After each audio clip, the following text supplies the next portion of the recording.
alaikum wa rahmatullah. Last time we covered certain terminologies that are listed on the screen as far as the definition of these terminologies.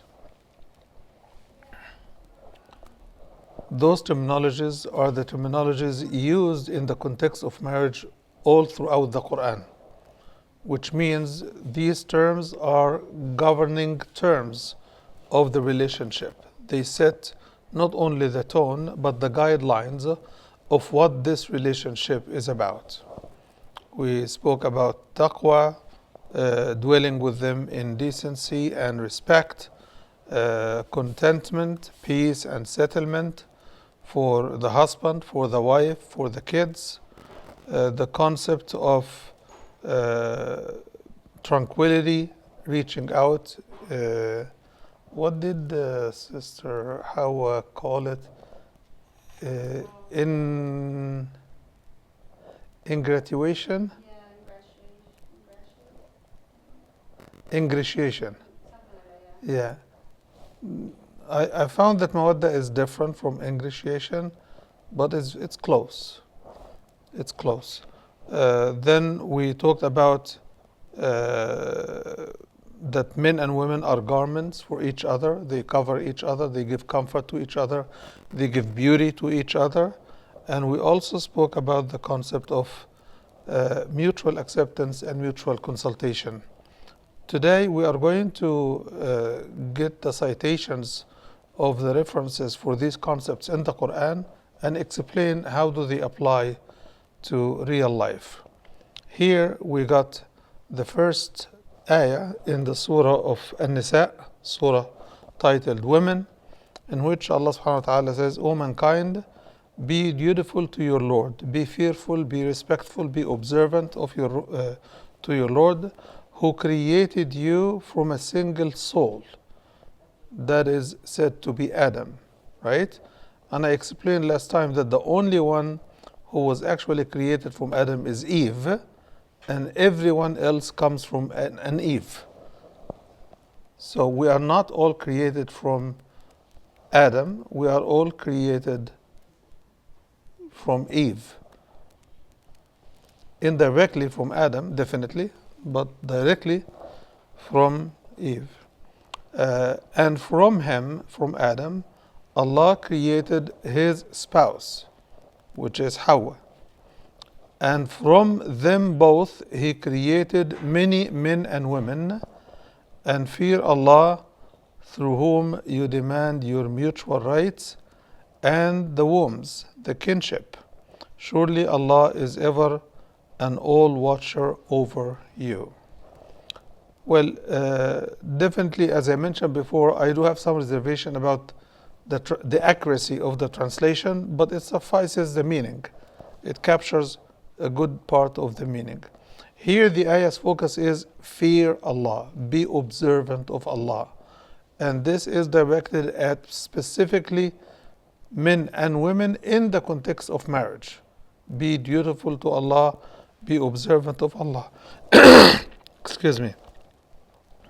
If people were to observe Allah in any aspect of their life would be different. But it's quite unfortunate that we use our intel and forget about Allah. We want to get things done our way, so we put the revelation and the Quran and the Sunnah on the side and try to get around the issues to get what we want. Allah wants us to put the revelation as our primary reference and to make sure that we observe Allah at all times, not just when we want or need something. And this rule is mutual. Men and women are expected to be observant of Allah and to observe also the holiness of His name that we invoke and we call on to help and support and to get us what we need. In mentioning the purpose of creating Eve from Adam, Allah here says that it is He who has created you from a single soul.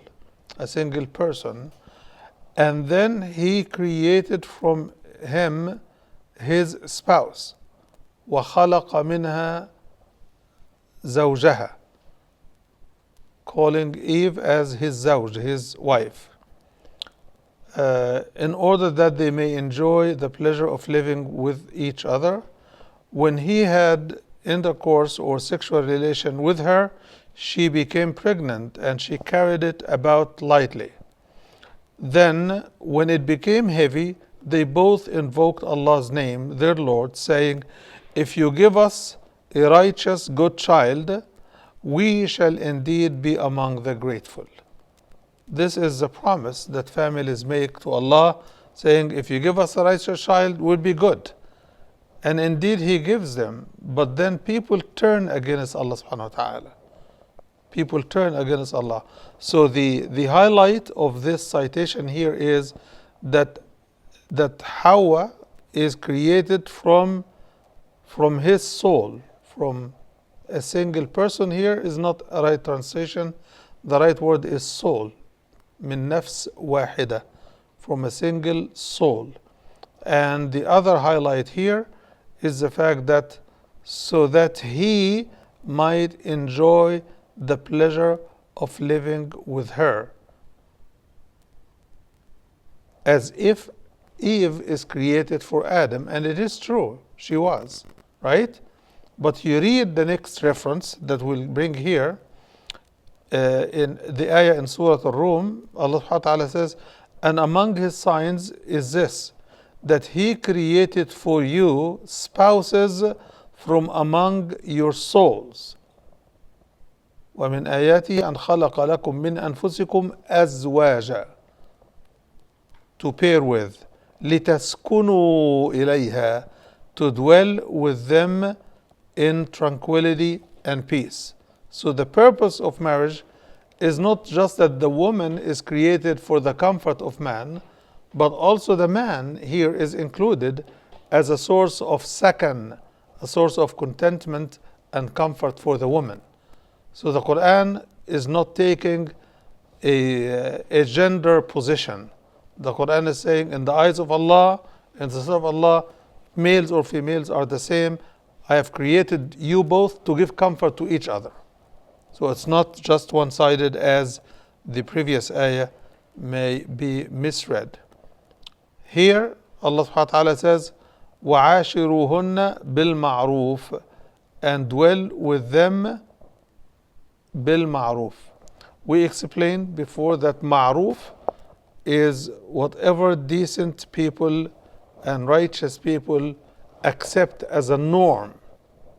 Not any norm in any society, whether righteous or not, but the ma'ruf, which is the norm, is what righteous people practice and have as tradition of goodness, care, and mutual keenness to protect and support each other.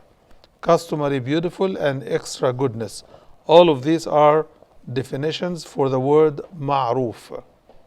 So Allah says, dwell with them, meaning your women, bil ma'ruf, and the ma'ruf is whatever decent cultures, customs, and habits that righteous people agree to live with as the norm.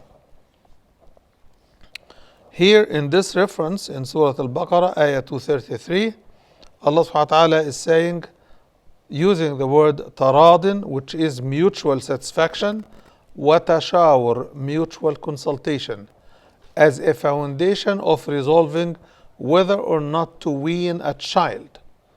When a person divorces his wife and she has a child that is infant, is in the breastfeeding stage of his or her life, then Allah is saying, if you both want to wean the child, that's okay, so long as it is with mutual consultation and mutual acceptance and satisfaction on both sides of the parents.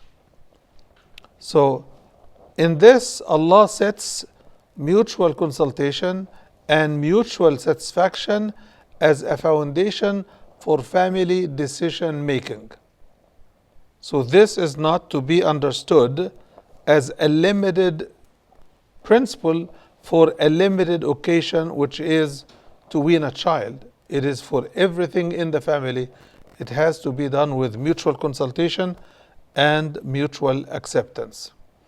Here is the translation. It says, if they both decide on weaning by mutual consent and after due consultation, there is no sin on them.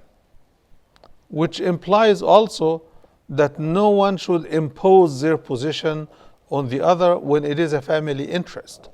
Because the woman could say, I am the one who's breastfeeding the child. I'm the one who knows when he is happy, when he is not.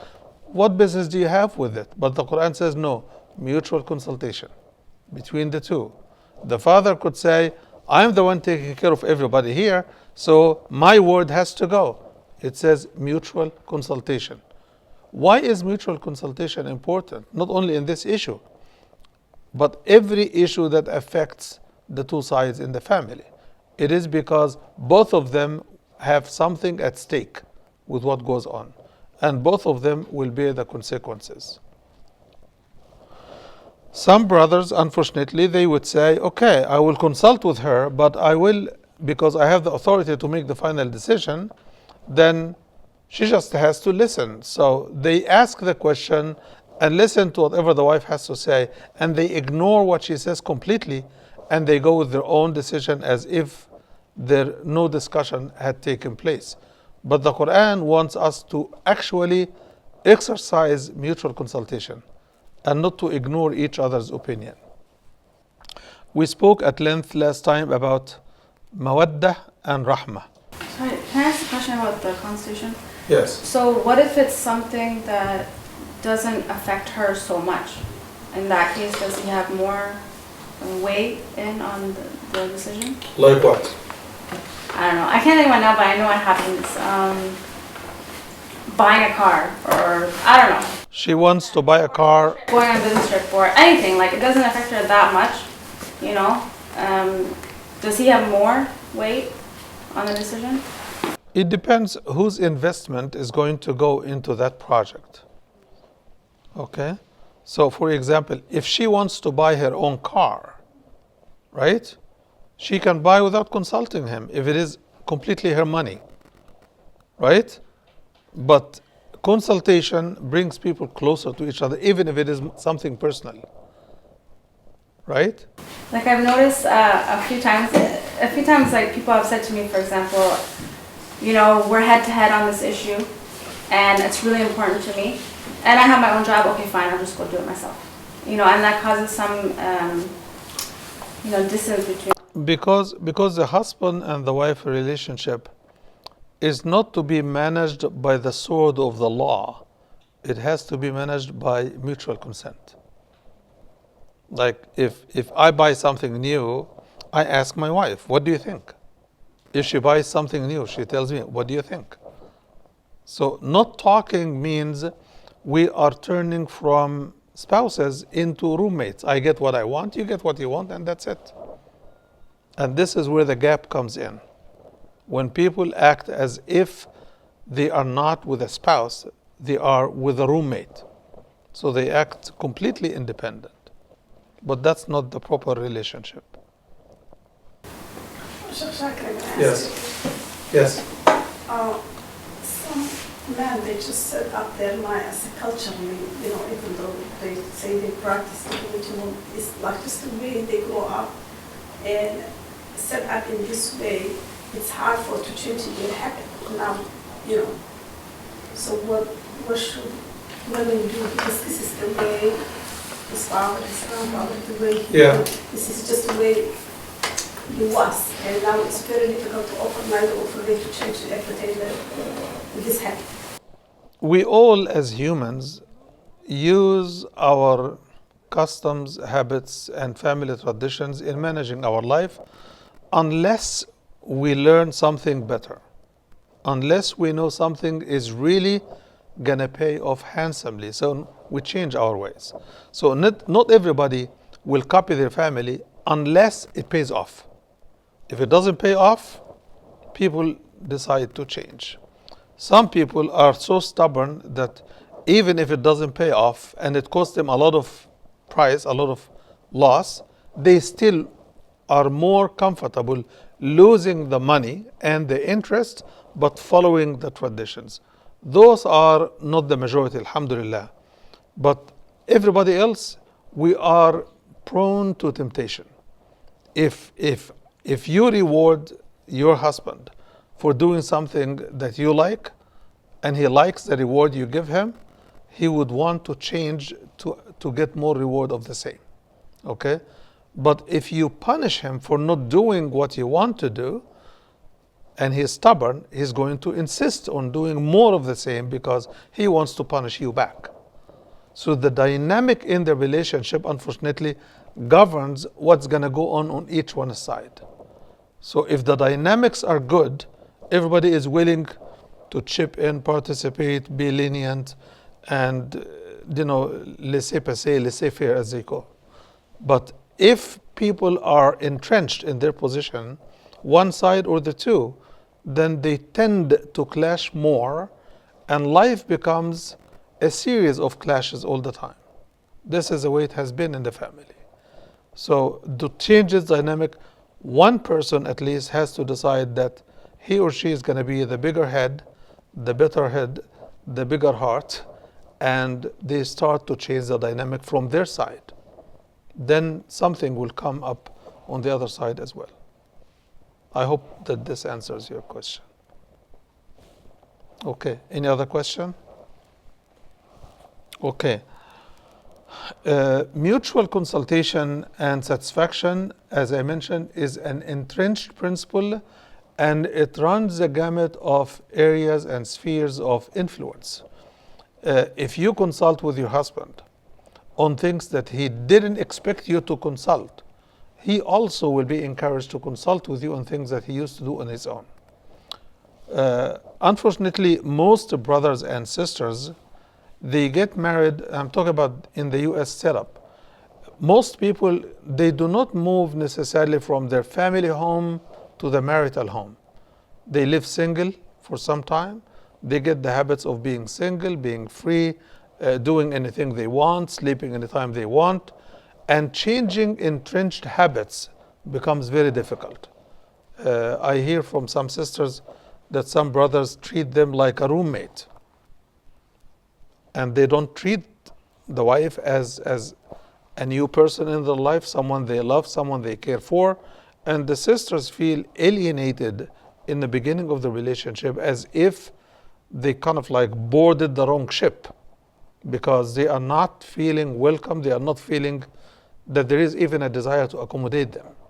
So they feel that it is a ship run by a captain and they have no place. Islam teaches us that while the man is a captain in the ship, but the wife is not just a mere passenger on the ship. She is his co-pilot. And when he is absent, she takes care of the whole ship. So we need to train our husbands that we accept them as captains, but the more they train you, the better off they become, because when they leave the home to do whatever, you, the wives, can take care of the entire affairs of the family. And that happens at times we don't want it to happen, and at times that it normally happens. So when a husband is sick or unable or disabled or passes away, the wife pulls everything forward. So if she's not trained during his life, during his ability, then she will not be able to pull the train forward and keep the ship sailing.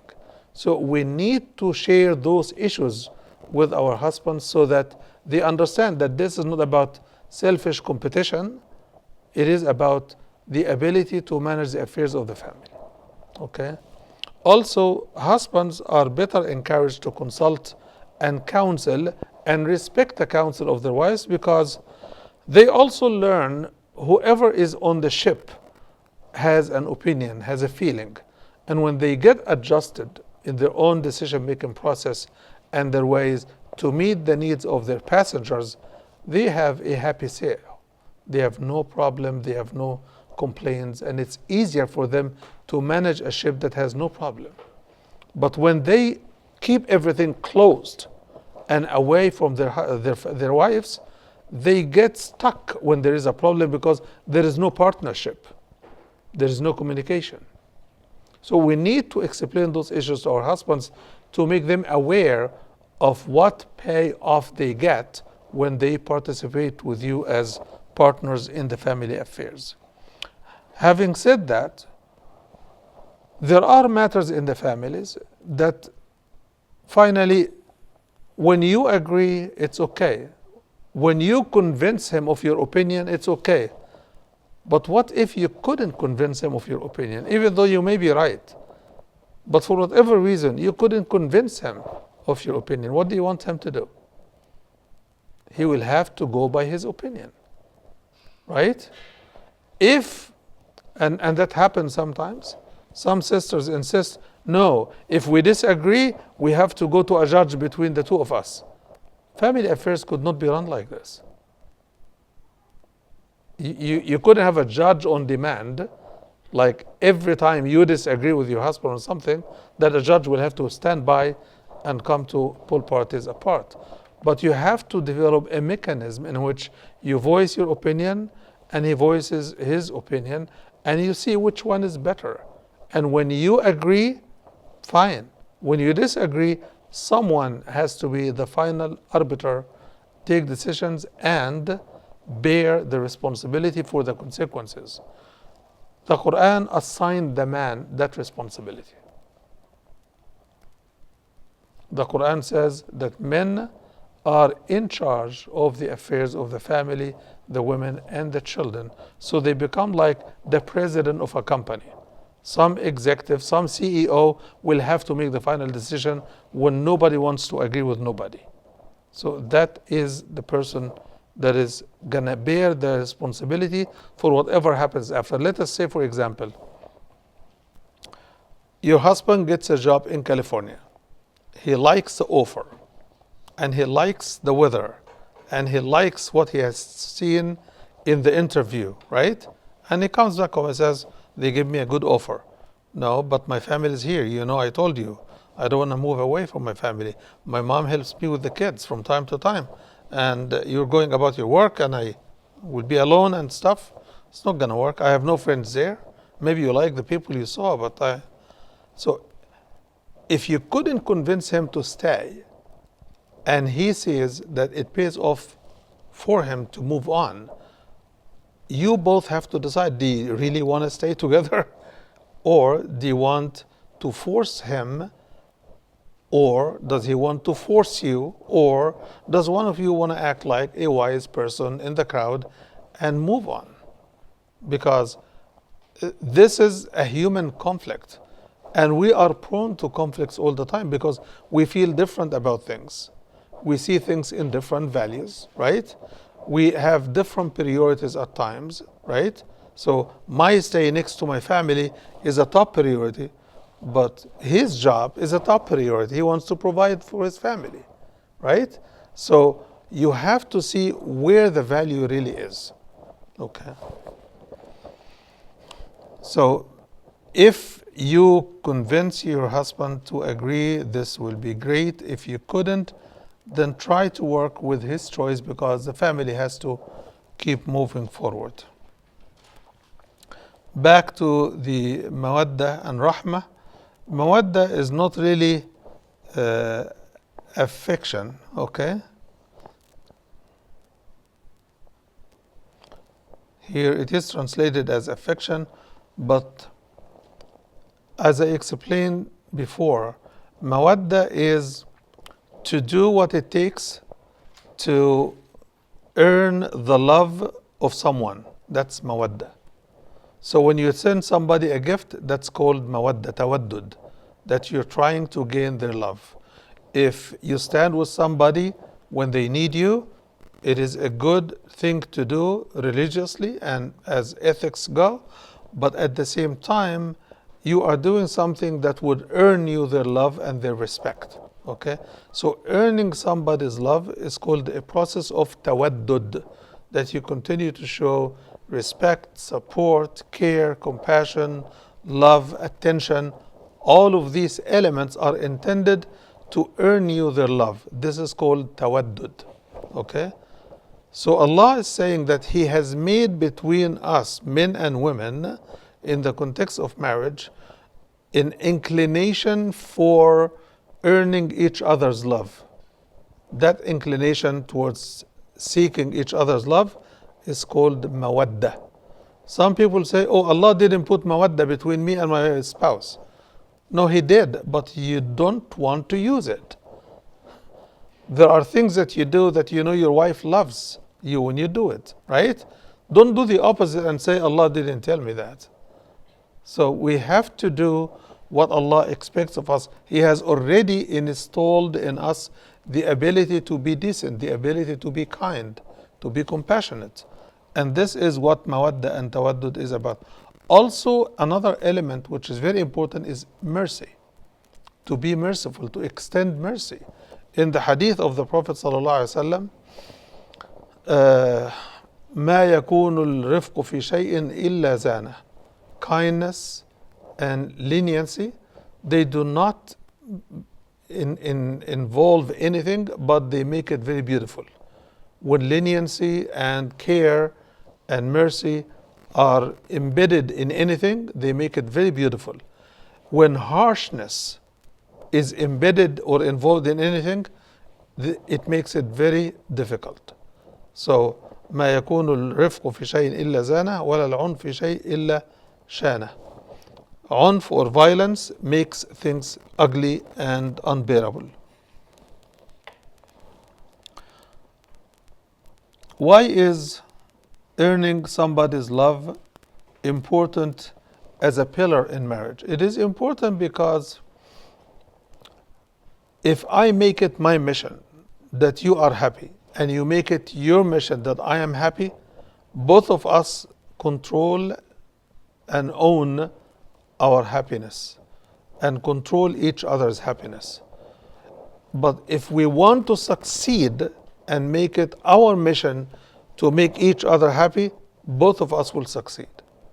But if we become selfish like children, everybody wants what the other side has, and nobody wants to give anything to the other side, then we make each other's life quite difficult. So mawadda and rahmah are very essential pillars for happiness in the family. Now we will go to some basic husband-wife mutual and complementary duties and responsibilities. You have the husband who bears certain duties to his family, and you have the wife that has certain responsibilities towards her family. The husband engages the wife, brings gifts, and tries to endear his wife. And how does he do it? By gifts, nice talking, nice this, nice that, until she agrees. And when she accepts, right, then she promises to be cooperative and obedient. Then it's embedded in the marriage agreement that he also agrees to be consultative and to be open-minded and to communicate. This is what makes the two work together. Then, as he is committed to provision and taking care of the material family needs, she is presumed also committed to take care of the household needs that the husband is not available to do. The husband and the wife together commit to education and exchange of advice. So this is a mutual duty between the two of them. To give his family access to the mosque, and specifically for the children. But the wife also needs access. The Prophet ﷺ says, لا تمنعوا إماء الله مساجد الله. Don't prevent the female servants of Allah from coming to the houses of Allah subhanahu wa ta'ala. The husband takes care of the wife's personal expenses, and the wife spends whatever they get of resources moderately and reasonably in matters that are really deserving. The husband has to be reasonable, and the wife needs to seek permission before she leaves the home. Because if the wife leaves the home and the husband doesn't know, who is responsible for her safety, for her protection in case something happens? Islam says he is responsible for her safety and her well-being if something happens. So he needs to be reasonable. Some people think that because the wife needs to ask her husband any second she wants to go out, that she needs to ask his permission every day to go to work. But that is not reasonable. That's not reasonable. But she needs to let him know what her schedule is, when does she leave. Personally, I do not move from one place to another without telling my wife, because if she needs me, she needs to know if she could rely on me or she needs to call someone else.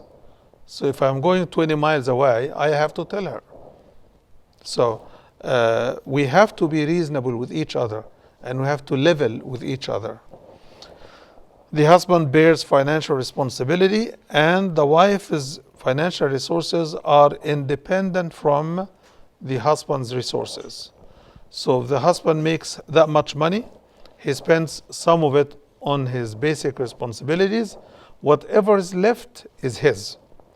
The wife, if she makes money or she has inheritance or she has business, she makes money that is fully hers, and she covers her responsibility or responsibilities from her income. Okay? But it is the duty of the husband to provide fully for the wife's basic needs: food, clothing, shelter, medical care, so on and so forth. There is no harm in the current contemporary structure of family and businesses that the wife may be the one who has insurance through her employer, and she is the one providing the insurance for her husband, right? Because that is a structure. So if his business doesn't offer insurance, I don't have my insurance to tell him, that's my insurance, you go fend for yourself for insurance. So whenever there is a facility that both can use together, they need to use it together, and they should not make an issue out of it.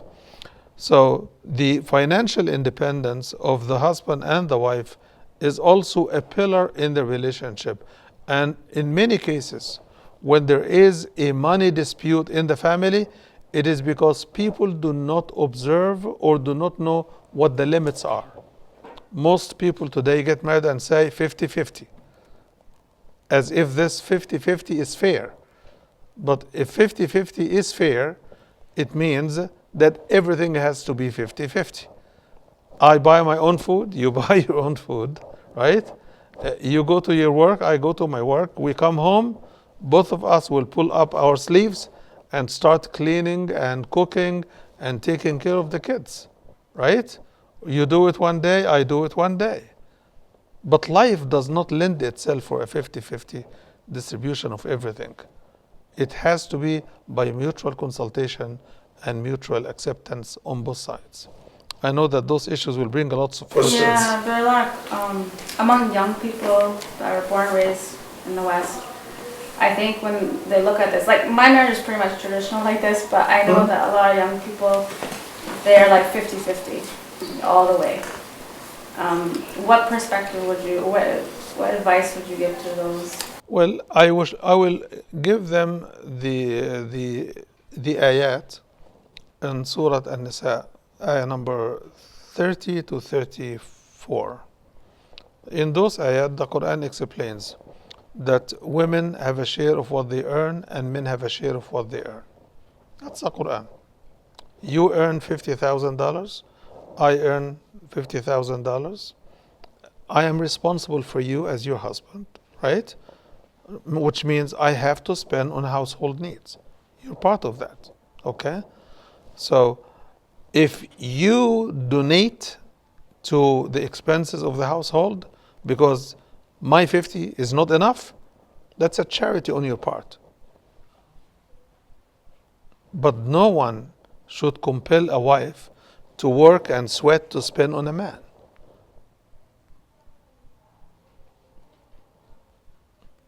The Quran in ayah 34 says that الرجال قوامون على النساء بما فضل الله به بعضهم على بعض وبما أنفقوا من أموالهم.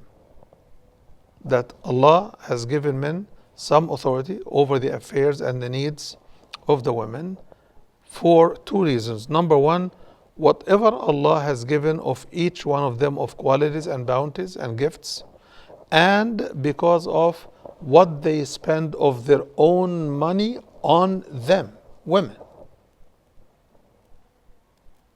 So the leadership in the family comes because of these two reasons, according to the Quran. So this matter is not subject to personal opinion. This is not a viewpoint. This is what the Quran is saying. Allah from the beginning, who knows everything in His creation, He says that He created women with certain abilities and things they can do no man could do at all, even if they try. Okay? No man will ever be mothering the children. Right? And because of women having to carry that very heavy duty and responsibility of raising the new generation of the Ummah, Allah, in His divine knowledge and wisdom, decided that men should spend on their wives so that their wives have their energy and emotions available to take care of the rest of the needs of the family. So now the question is not about where you were born, what generation are you in, what century are you in, how much civilized the society you come in is. It is about whether you want to live according to Allah's distribution of responsibility and authority, or do you want to establish your own. It is that clear in my head because it is mentioned in the Quran. I mean, for me, I'm okay with that, but I hear so many young boys, and I don't agree with them 100%. But what they would say is, well, I want to work, okay? And because I work, I get home at 7. So on Mondays and Wednesdays, I can cook. When he comes early, he can cook on Tuesdays and Thursdays. I have no problem with cooperation between the two. The Quran encourages cooperation. But don't make it look like the law. No, just what? Okay. Because there's a difference between saying, listen, we are a very mutually respectful, caring couple, and we've decided I'm comfortable this way and he's comfortable this way. That's okay. I have no problem with that. You are magnanimous, he is generous, fine. But don't make this look like the law.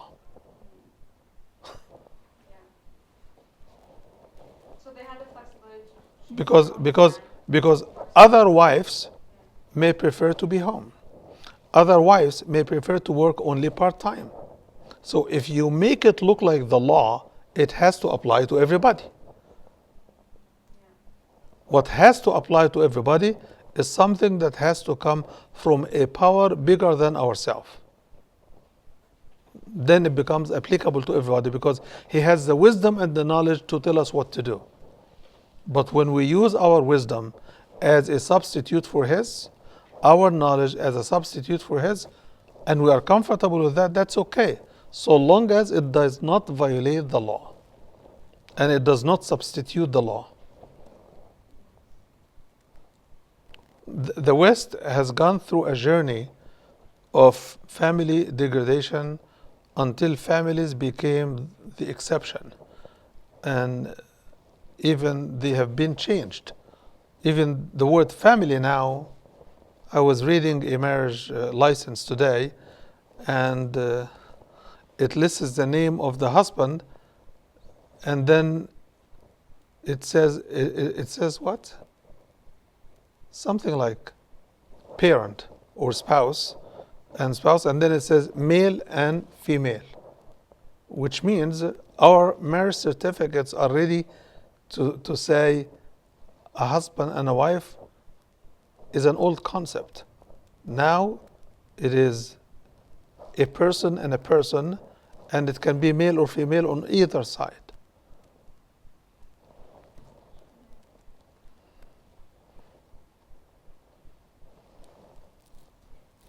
Any other question on that issue? Okay. Anyone, if you have any question, any objection, any opinion, that's okay. We can discuss it. Yes.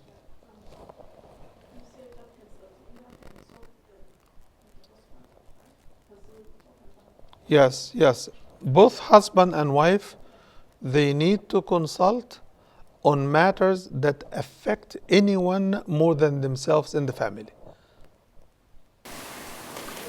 But sometimes some sisters, they feel that if they consult it will be either negative or more problem. They would rather not to consult it, not to cause a problem. So if you take a consultation will, the things you brought it up will cause a problem. If you do, it will be better off just do your own, not to tell. Yeah, that if they decided that eventually they are going to live by themselves. This is good if their ultimate purpose is that one day they will live by themselves. But if they want to live with a spouse, somebody who shares life and and room and board together, then even roommates, they consult. They say, when are you coming back? When do you think? Are you traveling? And so if people who are strangers consult because they live together, right? Then what about people who actually are so intimate in their life? But the point is that it will create a problem for the family. I mean, if you think you will get a negative feedback all the time. Yeah, but this is like a child. I'm sorry. It's like a child who says, I'm not going to tell my dad that I'm going to the baseball. I'm going to tell him I'm going to study with my friend. Because if I tell him I'm going to baseball, he's going to tell me no. So regardless of the consequences, you have to. Yes, because if he doesn't have an input, if he discovers, would this make him mad? Right? So you want to make him mad so that he doesn't have a chance to say no? Think about the prospect of what you're talking about.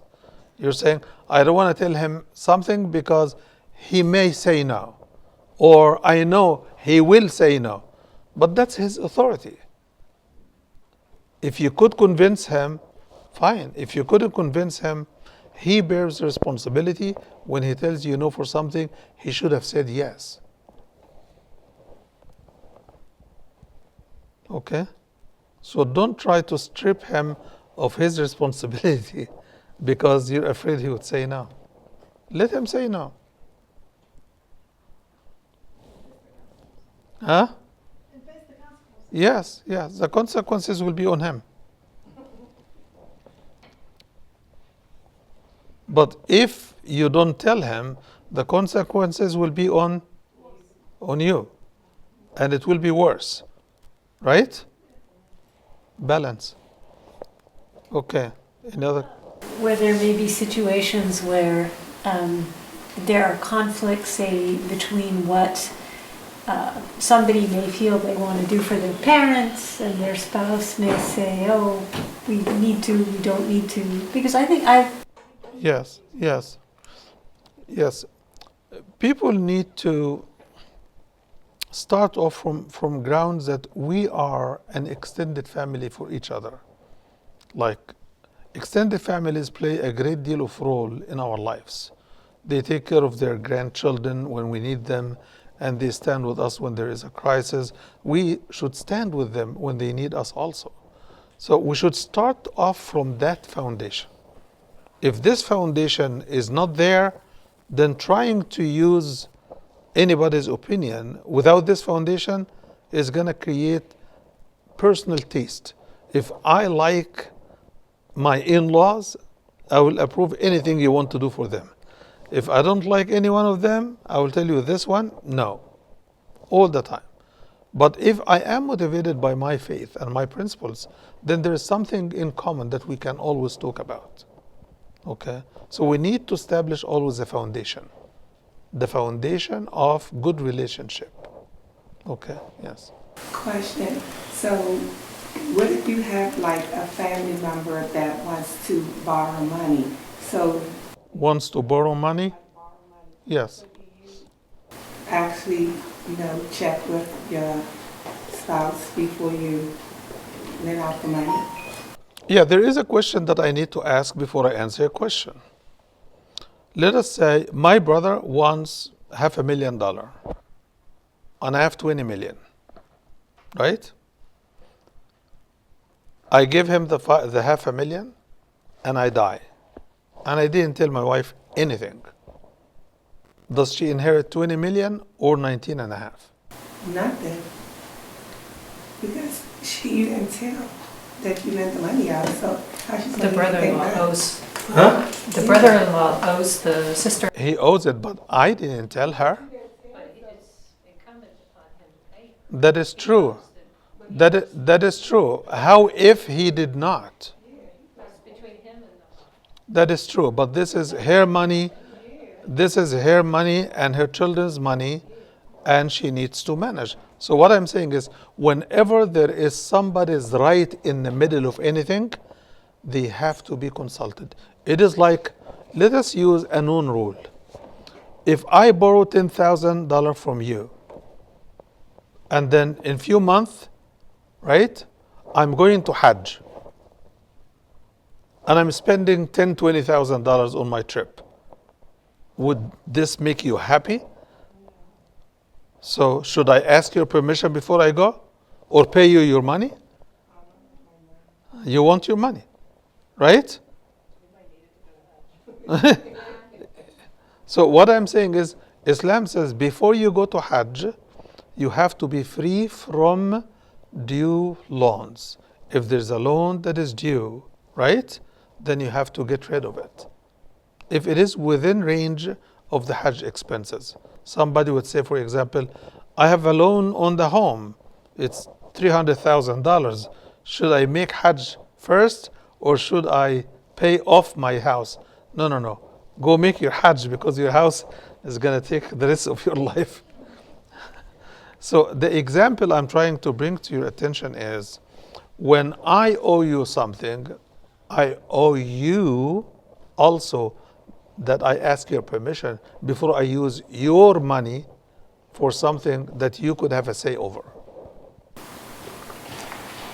Now, what if it was your money though, but not his money?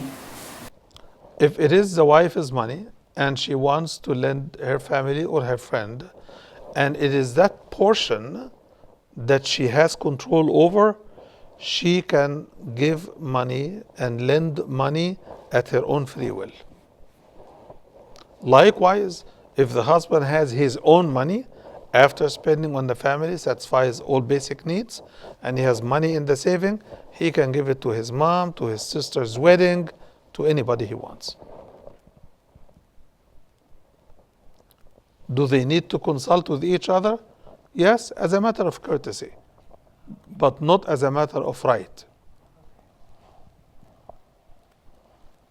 Because they inherit each other. Do you know when we say they inherit each other means what? It means that my money is eventually yours and your money is eventually mine. It depends who goes first. So if you have 10 million and you give somebody 5 million because we don't need it for cookies or flour or anything like this 5 million, you are much better off consulting with me. Especially some people, they don't have good judgment about either people or money or business or investment, right? So when we consult, we put our two heads together, our combined experience, knowledge, and assessment together. So we benefit from consultation. Okay, very good. Any other question?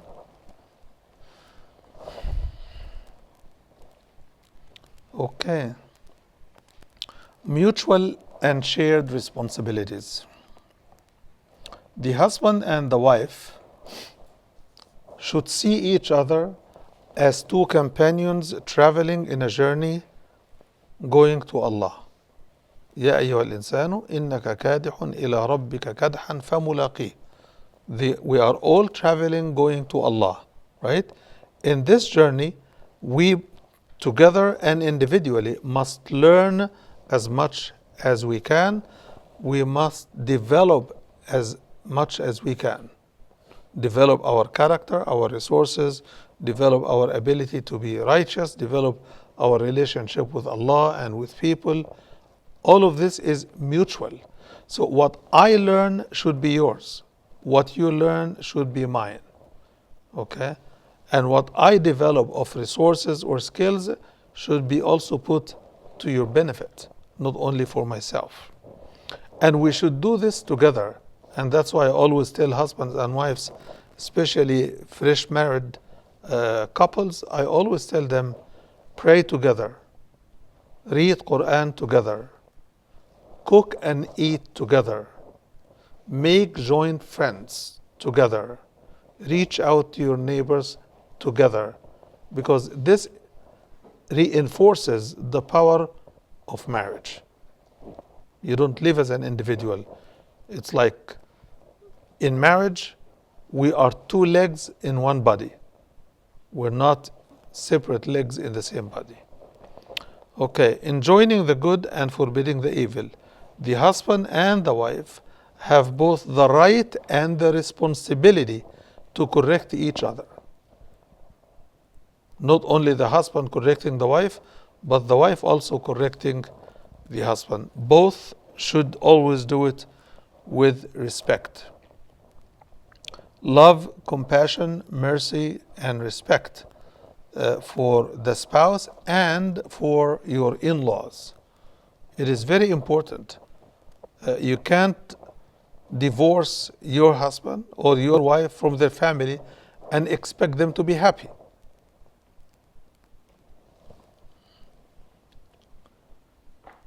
Honesty, trust, acceptance, consideration, openness, support, guidance, care, all of these are basic human qualities that strengthen the bond in the relationship. So when you want something and he wants something different, tagging with each other along is very important. One time you will agree with him because he's more comfortable, and some other time he would agree with you. Then so long as we play along, we move along, things will be always easy. But when we drive a wedge in the relationship because I don't like it this way, that's okay, you don't like it, but I want you to cooperate. But we're not used to do this in our family. That's okay. We have our own family and we want to set our own culture. It doesn't have to be my culture or your culture from where we came from. Meeting each other's expectations. Both husband and wife have the right in what is called ihsan, to protect each other from vice. They both have to work whatever it takes to satisfy each other's needs. Because if they don't, those needs will be satisfied from some other party outside the family. So they have to work diligently to please Allah by protecting each other from vice and from deviation away from the path of Allah subhanahu wa ta'ala. Being pleasant and working for the spouse's pleasure. Very important that your husband knows that you are a pleasant and a pleasing person and he is the same to you. That state of being pleasant and pleasurable and easy is very important. Mending differences immediately or as soon as possible. Differences will happen. We will never become angels. Never. But we should never descend into the level of devils. We should never descend close to that. Agreeing to joint policies for everything. When we have guests, this is how we're going to handle the situation. When we are going as guests to your friends or my friends, my family or your family, this is how we do it. We're going to a journey. This is what we expect. We're going for shopping. This is how we do the shopping. Because if everything has a rule and a principle, everything is predictable. When anything is unpredictable, it creates problems. So let us talk about two people traveling together for a trip like New York or anywhere else. It's a trip of 4 hours, but they're going to spend like a week in New York, right? If they don't have everything planned and more things keep popping up, both of them will get nervous very quickly. But if they have planned at least whatever they control, that's where we're staying, this is how long we're going to be, these are the friends we're going to visit, these are the places we're going to have dinner at, and so on and so forth. If we plan as much as we can, we lessen the points of disagreement and friction. And we have to also recognize the fact that as long as there are options, there will be taste and there will be inclinations and there could be differences. But we have to plan so that we lessen the chance for differences. Joint policies in the family activities, events, and all of that helps much more when it comes to raising a child than all other things. Because if you see your child with your eyes and your husband sees the child from a different prism, you will never agree as to what works for him, where is his interest, what are his skills, what is his attitude, what is he in need of. All of these will be open for discussion. So instead of discussing where he wants to go today, you will be always discussing what do you think he is. So if your husband thinks, poor him, he's always under your pressure, you're always asking him to do things, you're always pressuring him to sit down and study, you don't give him a chance to breathe. If that is your husband's view of what you're doing to your own child, definitely he's not going to cooperate with you. As we mentioned early on in this series, الحكم على الشيء فرع عن تصوره. Judging a matter depends on your perception of that matter. So if his perception of what you're doing with the child is different from your perception, each one of you will always fight over what policy should we follow to help that child grow as best as we can. If your views are not the same in terms of what is Islam, what is hijab, what is mixing with the other gender and what is not, what are the limits, if all of these are not set clear policies, they will keep popping up in discussions and they may create hostility and clashes all the time. So it is much better that we have a set of policies that we know where the limits are, where is the room for ijtihad and opinion, and when there is not. So joint policies are very important. Cooperation in raising children, dividing your role and his role, your relationship. Some families, they say, I will be the good cop, you will be the bad cop. It doesn't work this way because children are smarter than parents most of the time. And they know how to manipulate this gap. So they go for you for things that they know you will approve. They go for him for things that he would approve. And they know how to divide the labor between the two of you. But when you have a joint policy, a joint understanding, you, the parents, will be in control, not the child. Any question about those? Yes, I have a question. sure.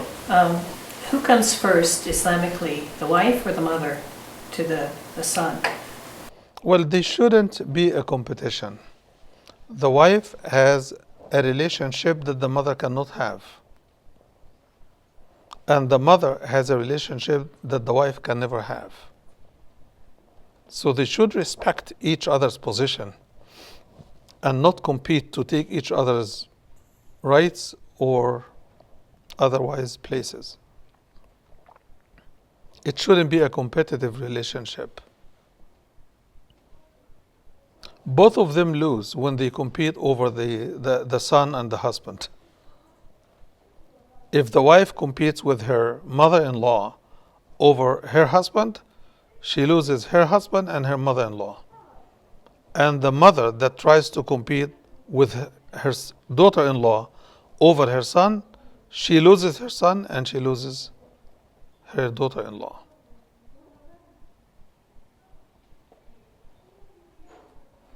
the husband and the wife should always be the best bridge between their spouses and their in-laws.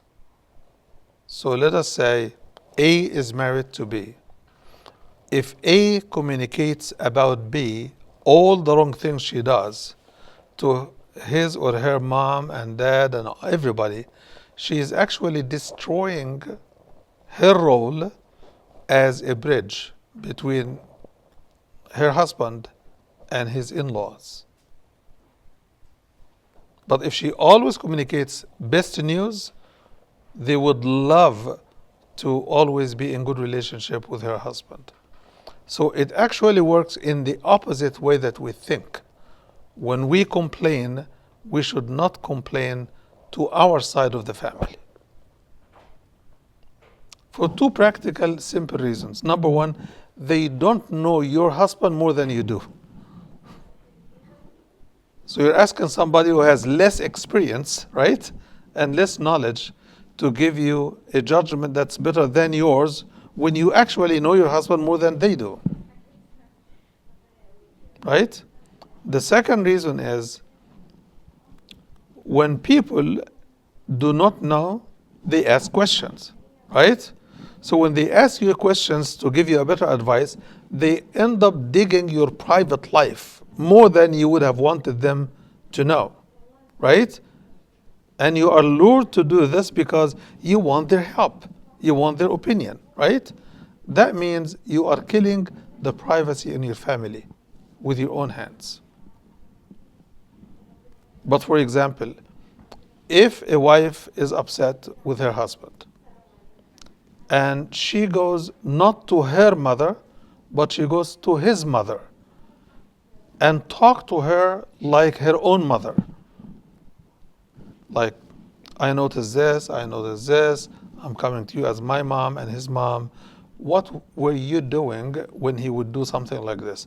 How do you make him happy? How do you give him comfort when he's upset or frustrated? His mom knows him since he was a child. She knows him inside out. So she is in a better position to counsel you regarding how to make him happy than your own mom. Provided that you're not going to her with a complaint, you're going to her for advice. And there's a big difference. It's a matter of perspective. Well, you need to recognize the fact that because of the emphasis in Islam in particular, that your mother, some people think that mother at all expenses. Period. Mother at all expenses. She is number one, she is number 10, and she is number 0. She is who she is, and you have to live with her as is, as if the wife is married to the mother and the child and the father and the siblings and everybody else. I believe that this is an extreme position, but unfortunately it is prevalent in many people's head, not because of the culture, because people misunderstand what it means to be good to your mother. They think that if I kill my wife and my mom is happy with it, I'm doing fine. But that's not what Islam is saying. Islam is saying this has rights that the other one doesn't have. And this has rights that the other one doesn't have. Don't confuse one for the other and don't treat them as competitions. Do you know where there could be a competition? When he is married to 2 women. Yes, they are in competition. Because they both equally own you, in a way. I don't mean it literally. They both have the same exact rights. So when they look at each other as competition, they are right. But the mother and the wife of her son are no competition. I understand it's apple and orange, but I thought Islamically there are sometimes when the mother will come first in some matters and the wife comes first in other matters. I don't see it as a competition. It's either first or last. Mother has a place where I have duties to her as a son that has nothing to do with my wife. If my wife wants to compete, she will lose. And if my mother wants to compete with my wife, my mother will lose. Because they would be asking for what is not theirs. Because they are not equals, they are not in the same position. Can you Yes. give sorry. I was just going to say my own mother has a joke that she says regarding her relationship. She said that when I was a daughter-in-law, it was the age of the mother-in-law. And now that I'm a mother-in-law, it's the age of the daughter-in-law. Yeah, yeah. Many people feel the same. Yeah. Shasha, can you give an example of, just one example of that, of where the mother-in-law has a right in a certain area and the wife has a right in a certain area? Okay. Mom says to her son, I want you to come and spend Thursday night with me. But this Thursday, he had 3 nights of fights with his wife, and they agreed to reconcile and spend that night together. Whose night this is? The wife? Hers? Yeah, the wife.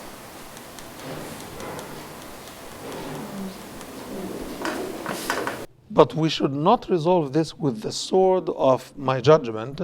We should resolve it by, Mom, how about if I come to you on Wednesday instead of Thursday? How about if I come to you on Friday because I had some issues with my wife and we decided to sit down and hash it out on Thursday night? So sometimes they will compete over your time, right? But no one should compete over somebody else's right. So if I am visiting my mom and she is in a hospital, right? My wife shouldn't jump on the phone and say, could you leave your mother and come right now? No, I couldn't. Because I am doing my duty. Likewise, when I'm doing my duty for you, my mom cannot grab me, otherwise I cannot be 2 people to be in 2 places at the same time. But if there is something urgent, fine. But because you're angry, you think it's urgent? No, it's not. Because a child got on your nerve, you want to make it an emergency? It shouldn't. Okay, I think we passed the time for Iqama. Thank you very much. Jazakumullah khair.